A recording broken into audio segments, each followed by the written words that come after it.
It made no sense to me why they would take the risk of injecting it into the 13th search. It was too big of a risk, so I knew it was a lie. The Gacy Clips. Mike Albrecht was the first guy to kind of break it to us. He's like, well, there's the one thing that you hear on the pod, and the great thing about the pod is it's all on there. It's like, this isn't theory. This isn't my theory. You know, this is like what actually happened. The theoretical part is the part where their boss, like Kozenzak, told them that they ended up finding it in the outside garbage, which is a whole different thing. It's like you don't need a warrant for that. Like anything that you put out of your curtilage is fucking fair game, man. You have no expectation of privacy in it at all. Like why would they potentially blow this case up, making some shit up about it being in the house when, yeah, it's not as great of evidence if it's out at the curb, but you're still going to be able to put Ron Robinson on and say, look, I saw Gacy bring the garbage out to the can. I followed the can or the garbage truck and I pulled the bag myself. And it went directly from my hands to Sergeant Lang, came and got it, and he brought it back to the station into Kozenzak's hands. They spread it out. You know what I mean? There would have been a chain of custody for it had they documented it. So it's like it made no sense to me why they would take the risk of injecting it into the 13th search. It was too big of a risk, so I knew it was a lie. And the thing that really made me know it was a lie beyond that they didn't find it in the outside garbage either, was that Kim Byers, the girl who had claimed to have put the receipt in Rob's jacket when she was wearing it on that night, she was interviewed twice on the 12th, the day after fucking Rob went missing, twice. And in the second interview was a very lengthy interview. Her father was there. It was at school. They went and interviewed her. I have Ron Adams' handwritten notes, and he actually writes what she claimed was in his pocket. Now, is it like she said he had grape chapstick in his pocket?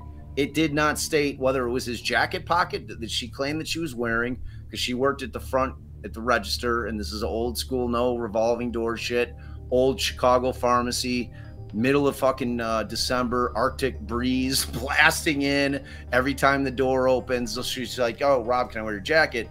She turns in a roll of film. She claims that she inadvertently, but that's not what she claimed. Like her whole statement that she, so on the 12th, she doesn't say shit.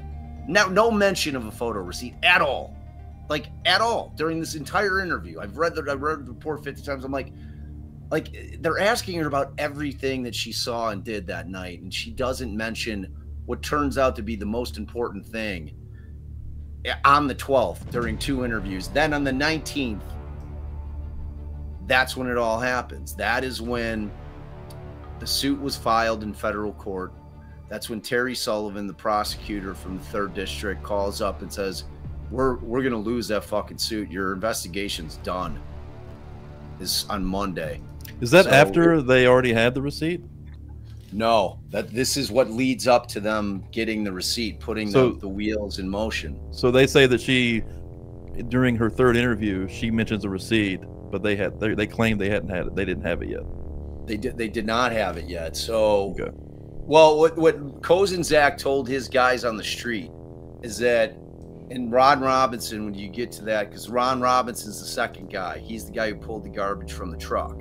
And then he called his lieutenant, was this guy, Lieutenant Lang, who I had the most bizarre, like, extended conversation with. It must have been 4 hours. And this guy is out there, and he's a Des Plaines cop. He wouldn't come on the pod. He's like, if you're going to go all in on this thing, like, if you're going to fucking dig, he's like, I'll come on your show. So, like, this guy's got some deep, deep secrets, and I'm hoping I can get him for season 2 because we're going all in on this shit.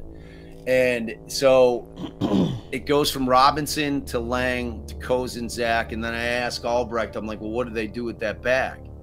And he says, well, what they did with the bag is that they opened it because all the garbage was soaked, like it was all wet. And so they spread it out in the heated garage. So, and I asked Mike, and I'm like, oh, and that's where Kozenzak's claiming that he found it, yeah? and Ron couldn't remember if this was 2 or 3 days after the search on the 13th. So that puts us at 15th, maybe the 16th. Okay, remember, this is only a 10-day investigation.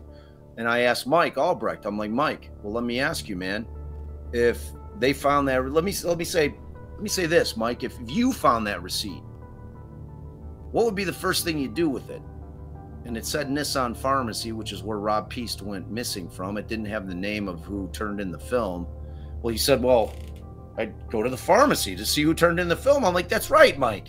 That's right, Mike. You'd go to the pharmacy to see who turned in the film, because that, if it turns out to be Rob Peast, you've just solved the case. You've got your probable cause. You're getting back in the house, because that was the whole thing. They had to get back in the house, and now we know why. They end up discovering that the guy has 27 bodies buried down there. You know what I'm saying? So it's like it all just came together, and it was like, so I'm like, I was about to fly out to California and just harass the shit out of Kim Byers and be like, look, just come clean. I'm like no one's like I'm not trying to like paint you as a villain. I'm like, you're heroic. You were a 17-year-old girl in a room full of men. It's been so long. You want to get your dude. It's like you stopped him. You know, like no one's gonna ever, like, they're not gonna charge you with perjury. No one gives a fuck.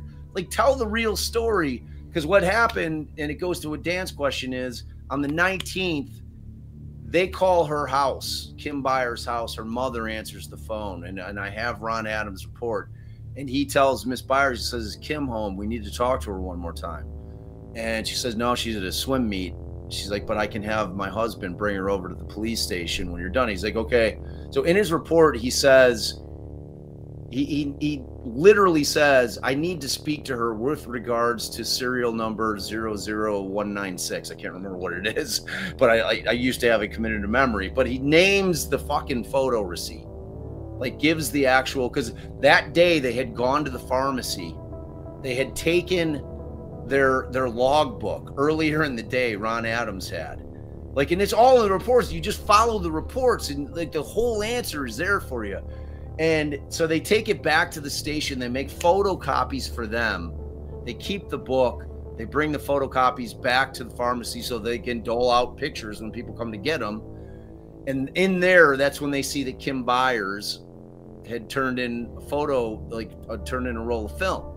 So they specify in that call, and so she brings it with her to the fucking police station, and that's when Kozenzak, Adams, Kim Byers, and her father in that room, they hatched a plan. And she didn't have to do anything other than write the statement, which she wrote on the 19th.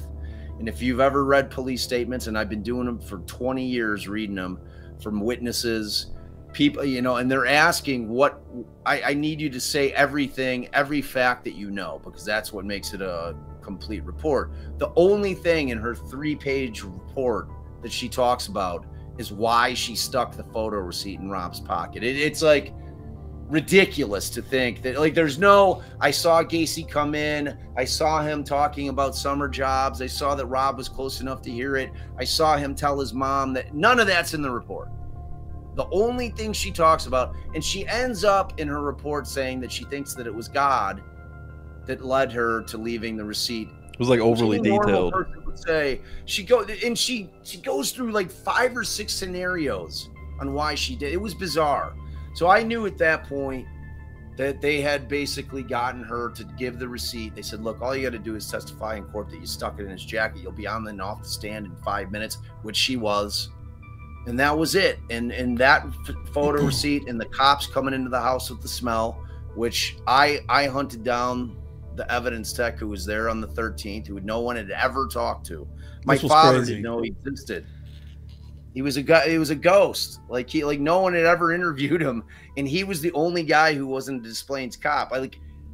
I investigated the fuck out of this thing, and I found this guy in Colorado, and I got him on the phone, and I'm like, look, you were the only evidence tech there. I'm like, did you prepare? And I had his property evidence log, because the digger, the guy who did all the digging, dug all the kids out of the crawl, was also Cook County evidence tech, and he was the one. He's like, you got to talk to Carl Humbert. Like, he's the guy. He was the only Cook County sheriff guy that. And it so happened that the digger had all of their original documents. It was like.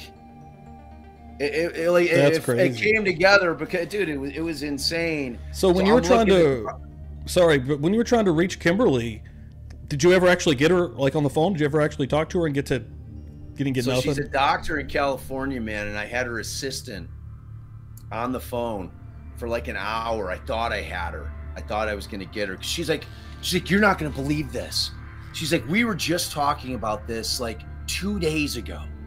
You know, because I had first written a letter to her daughter, because the only 2 statements Kim Byers had ever made was one for an article that she had written in Harper's Bazaar, her daughter had, about her mom's experience with this. And she had done one other interview years and years back. So and then she had stone cold silent, hadn't said a thing. So I had emailed her daughter. I'm like, look, my name's Bob Motta. I'm doing this podcast about Gacy. And then I lay it out for her. Like, I wasn't going to try to ambush her with the shit, which I should, like, in retrospect, I should have, you know, but like, I took the approach. I'm like, I'm going to call her on this shit, because I know it's how I went down. And like, you know, I went through the whole thing. I'm like, I'm not trying to make you anything other than what you were, which was heroic. I mean, you did what you felt you had to do in that moment. And what your actions resulted in was getting one of the worst human beings on the planet off the fucking streets. You know, I mean, like, no one's going to think you're anything but a hero. The one time, yeah. The one time Bob doesn't act like a ruthless lawyer, it doesn't pay off. Right.